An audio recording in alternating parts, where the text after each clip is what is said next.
Veiklioji medžiaga flukonicetas. Paskutiniai metai, kad ūkininkai galės naudoti savo laukuose. Mes suprantam, kad likus ant vieno produkto mes turėsim labai didelę problemą. You really need to build a program around these actives available. Sveiki susirinkę. Turime neeilinį susirinkimą ir viena to priežasčių yra plintantis pelinis pašiaušėlis mūsų laukuose. Kaip žinom, veiklioji medžiaga flukonicetas. Paskutiniai metai, kad ūkininkai galės naudoti savo laukuose. Kaip tai, Sauliau, bus susiję su atsparumo valdymu? Šiai dienai Lietuvos žemdirbėjai gali naudoti pagrindę 2 rudeninius herbicidus, kurie gerai veikia pelinį pašiaušėlį. Tai yra flufenacetų paremti produktai ir prosulfokarbų paremti produktai. Ir liks vienas produktas – prosulfokarbas.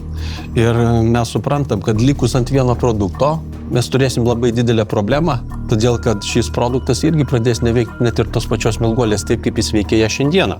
Dar yra BASFo 2 veikliosios medžiagos – pikolinofenas ir yra pendimentalinas. Jo, tai pikolinofeno paskirtis yra 2 skilčių piktžolių naikinimas. Pendimentalino norma registruota yra mažesnė, nei buvo registruota kitose kultūrose. Tai gelbės, bet turime ieškoti ir kitų sprendimų. Now we discuss about all active ingredients. We know that it's the same in all the Europe. In the absence of any new molecule on the market, you really need to build a program around these actives available. So you have to include prosulfocarb in the program, pendimethalin, diflufenican and aglonifin, because each active contributes to the performance. On its own applied, it will never be sufficient.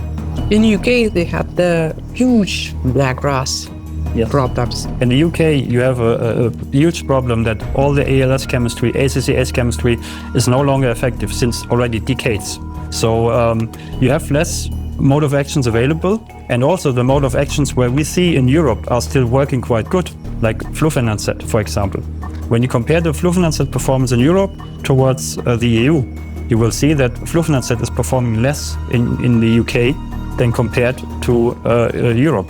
They have heavily used it over a couple of years, and you see that it's not so effective anymore than compared to other countries which have not been using flufenancet that much.